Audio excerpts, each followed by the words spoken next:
I'm Kelley Harrell, author, animist, and creator of the Weekly Rune.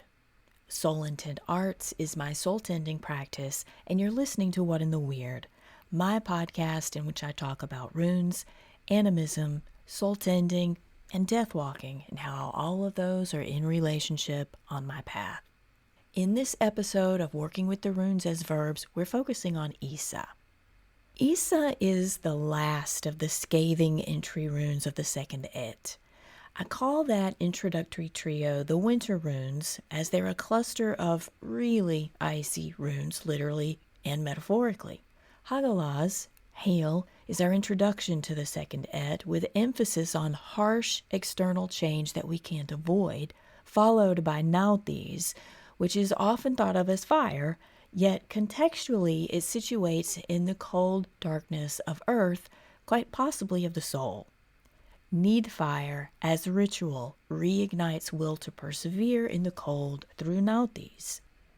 Isa is straight up ice, frozen stillness. I often hear people break that down as rest, but Isa doesn't evoke comfort. It's not the just hanging out doing nothing kind of stillness. It's the quiet, introspective kind, the kind of stillness that intentionally makes room for quiet introspection, probably regarding how to adapt to the impact of the disruption from Hagalaz.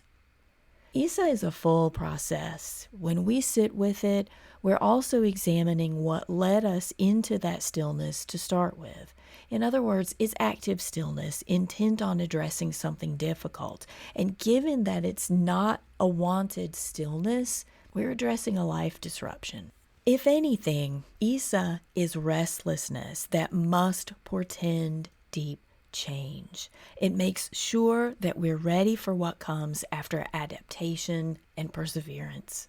Isa is often associated with the state known as ring not pass, or ring pass not as it's sometimes phrased, which describes the state of humans not being able to access the transpersonal until our ego learns their place and purpose for the whole. I'll drop a source for that little tidbit in the show notes. Ring not pass can be very general, as in we're not ready to move to B until we're good with A. There's a lot going on there.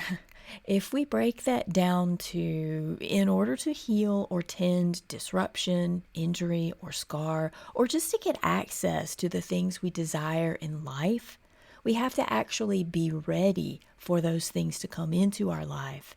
And we have to be ready for who we are required to become in order to heal or fulfill our desires.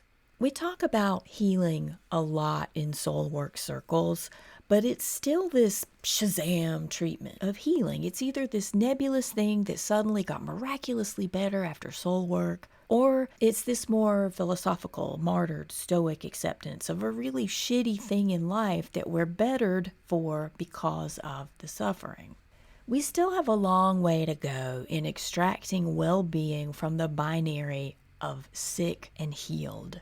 I've talked and written a lot about this, but those perspectives and being a disabled, chronically ill person are why I dropped the word heal from my vocabulary, and sick for the most part. It just doesn't work.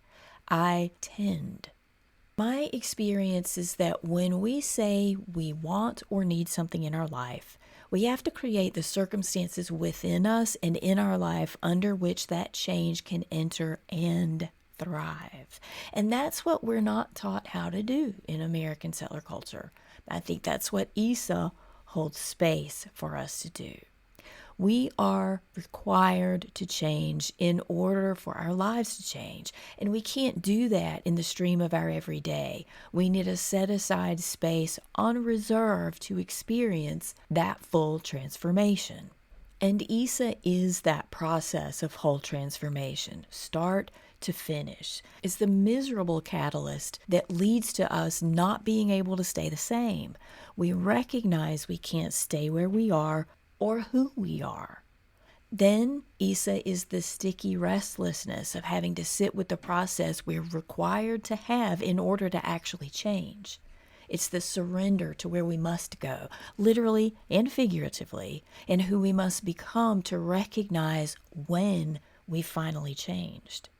Isa is also the fragile courage that finally ushers us into the next ring, into beyond. Because once we change, we can't stay where we were. We can't tolerate it.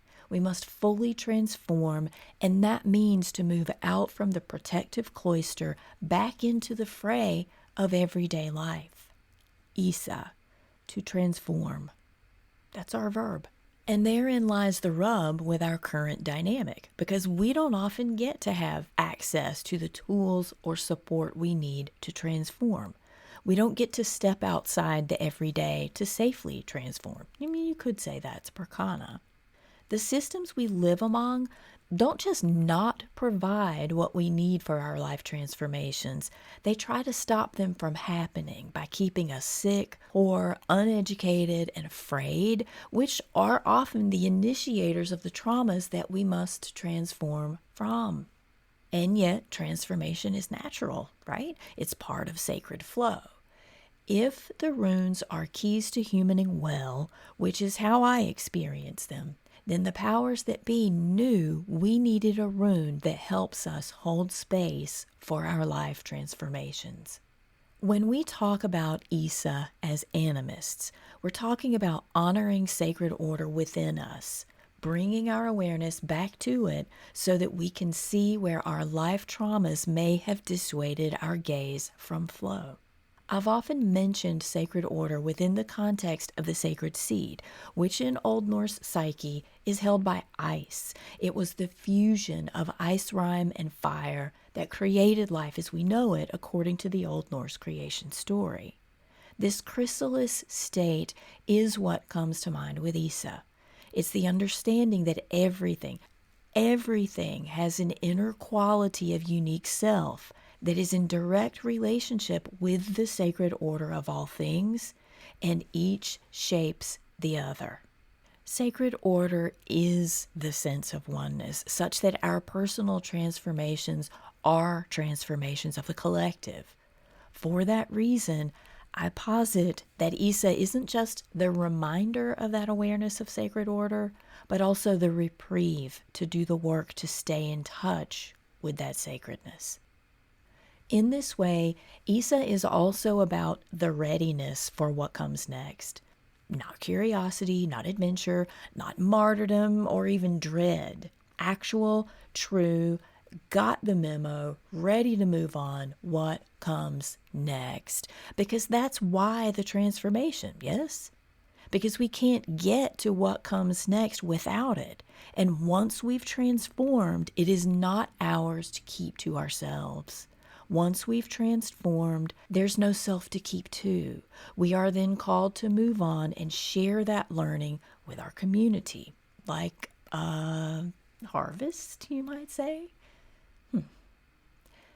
So when Isa comes up in your rune readings, indeed acknowledge the stillness needed, the nod to work needing to be done.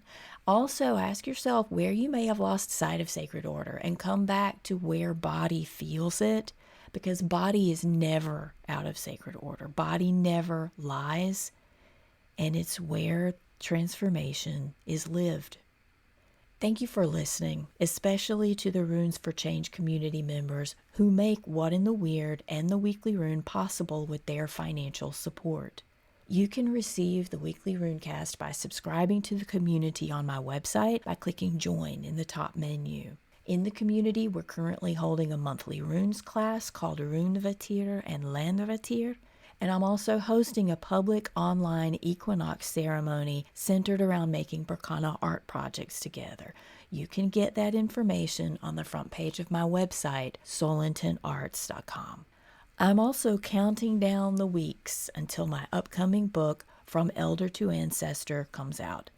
It's out in 13-ish weeks, but it's available for pre-order now anywhere you buy books, online or off shelves.